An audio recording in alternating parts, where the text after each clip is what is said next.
What's going on, guys? Gonna start this next video right here. It's in my garage again, as you can see. Just been organizing a little bit. Got all the differential stuff ready for the next video. Gonna do a little service on it and install the diff bushings and the brace and put it in the car. But for this video, I'm waiting for the homie right now, but about to bring the engine and all this right here, the crank and the girdle plate, and my pistons to the homie's shop. And we're gonna start gapping their piston rings. Start getting that ready for when we put everything together. So, yup. Everything's all ready in here. Piston rings are in these little boxes, and then you got the pistons underneath. And when we were at the machine shop, you weighed them all and got all that ready. So, yup, this is about to be another big step for the build. And yeah, the reason we're not building the motor here is just the homie has all these tools, and it's just gonna be way easier if I bring it to his shop. It's not his shop, but my homie works at a dyno shop on a few days a week. And they have a lift and a bunch of tools and stuff, so it just makes more sense to do that. It's not too hard to bring the engine there and back. But yeah, engine's gonna stay over there for a few weeks till we get everything together. Only big part I need is that damn crank hub, but next month I'm gonna order that up, and then it's like a few more hardware pieces I need, but nothing major. And I need to get some Vano solenoids. I'm just putting that off. Fucking 200 on Vano solenoids, such bullshit. But I want everything to be new and good quality. So it's gonna be worth it. But yep, just waiting for my homie. Gonna pack this all up in his car and get going. Let's get these rings gapped. Be one step closer to throwing it into the car. Got the trans service, just need the diff serviced and that thrown in. And then it's time to build the engine. And once that's done, connect it to the trans, to the subframe, just throw everything in, and that's it. We're getting real close. Real close, yes sir. And finally, in the next month or two, I'm gonna order all the port injection stuff, and then that'll be it. And the only other thing I need for the turbo kit is the wastegate, and then like all the piping for the downpipe and the dump tube, which isn't too bad. Just been looking for a little deal on a wastegate before I buy a new one, but haven't really found one. So I want to run a tile to match my blow-off valve. Yes sir. Yep. Catch y'all soon once the homie pulls up. Yeah, sick ass slot. Just pulled up on the homie, yes sir. Got to gap the piston rings. Little F80 right here. And the homie's M240. Sick ass shot. Yes sir, just pulled up on the homie. Holy shit, it's crazy to see his build in person. This turbo is insane. Look at this. Oh, mine was big. Bro's going for 3,000 pounds, 1,000 wheel. Or close as can to 1,000 wheel. Fully stripped out, max ECU, and it's manual. So badass. Hell yeah, we in good Hands. Little GTR right here. R33. 240. Sure. Let's see.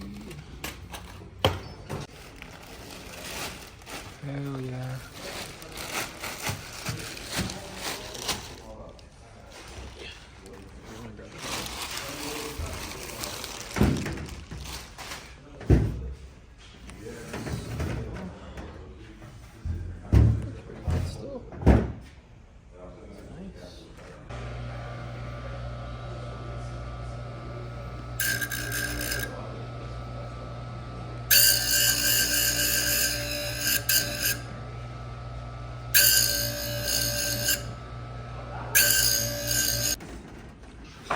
That trans fluid or something? Yep, just a little at the top where the radiator is going to sit as I'm working on it, just to help stop any marring. Yeah. Just makes it easier on the sleeve. Not that you really don't have to do that, but...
Oh yeah, we need a lot more than that. Take off another 15. Too big, right?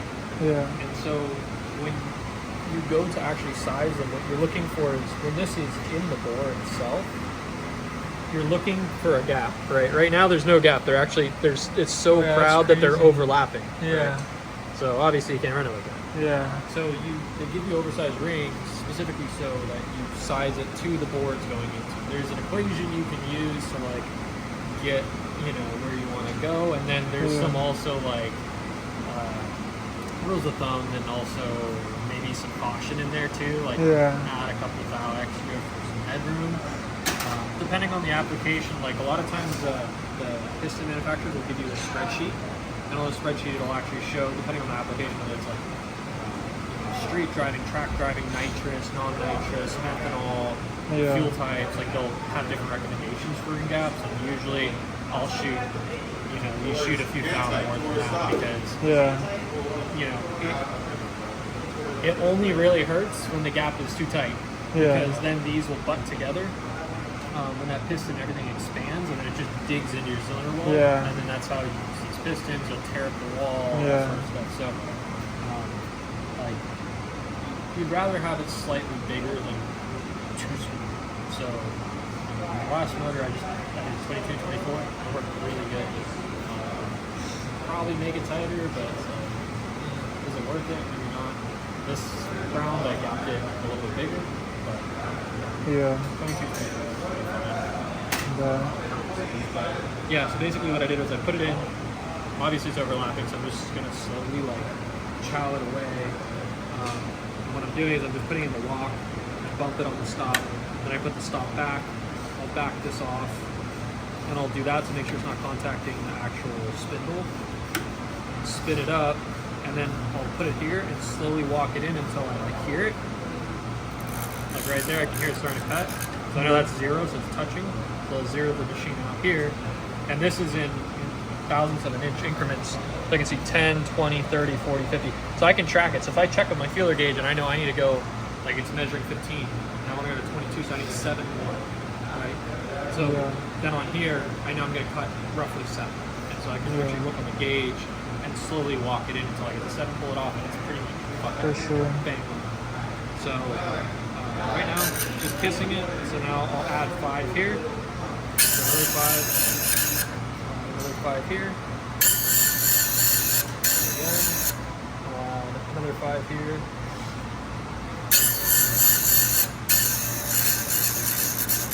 Hopefully, that'll be enough to give us an actual ring gap this time. I'm not buzzing the edge on that guy yet, just because I just want to get to a place where we actually have a ring gap. Yeah. And then when I get towards the end, I'll buzz it.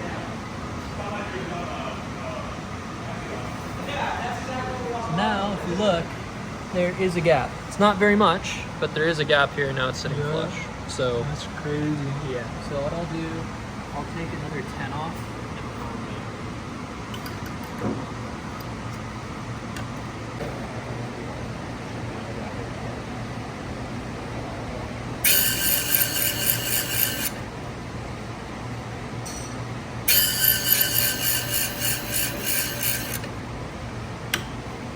Start there.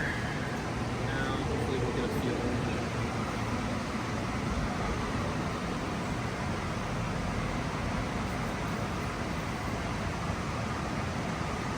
Yeah, even that shit's pretty tight, but so now what I'll do, looks like this guy. I guess it's not styles for N54 right now. Yeah, that's the one.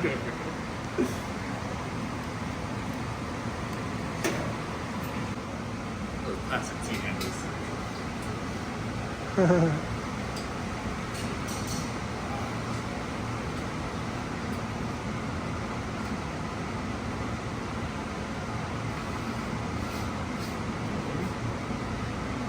Let's see.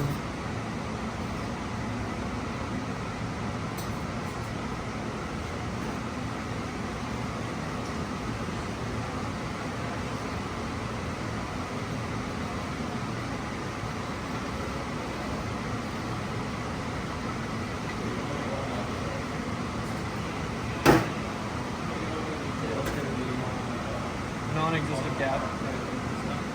What gap you need? 22 on this one. You don't have 22 on that? No, they're so large. Look at this. Oh no, are you talking about the feeler gauge? Yeah. Oh no, I have 22 on the feeler gauge.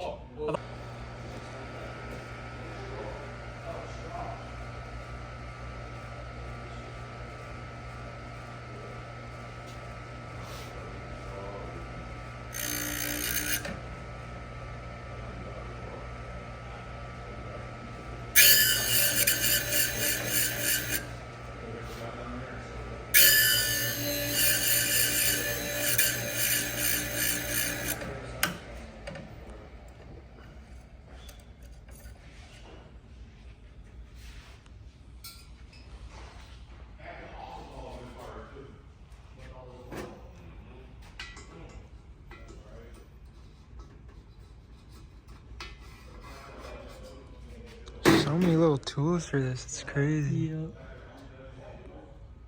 That's almost 16. We can go another 5. Damn. Yeah, these are gonna take a minute because they're very proud.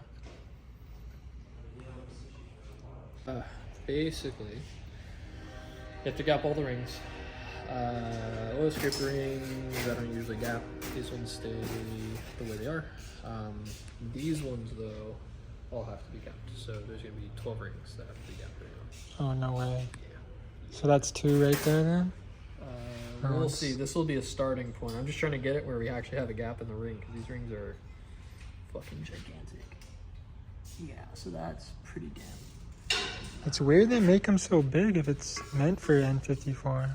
Yeah, I mean, they oversize on a purpose. Like, they'd rather give you more material to work with than not enough, you know? Yeah. Because they gave you something and then you open the bore up slightly or you want a different piston wall clearance or whatever, you know? For sure. Options. Just by eyeballing it, I'm going to take another 10 off.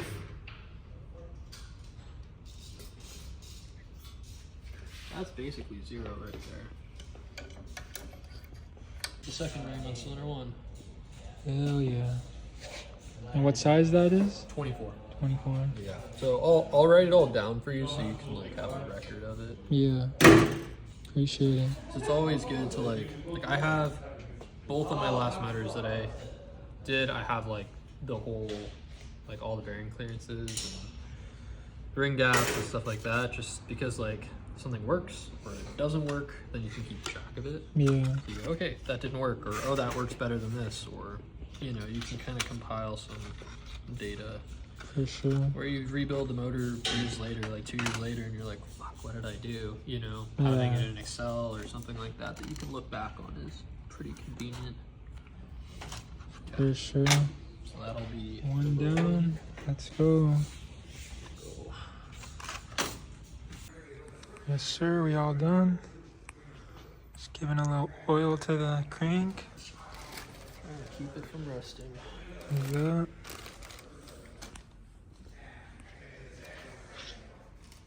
Good day at the shop. Sick to see all these builds. Shit. Good GTR.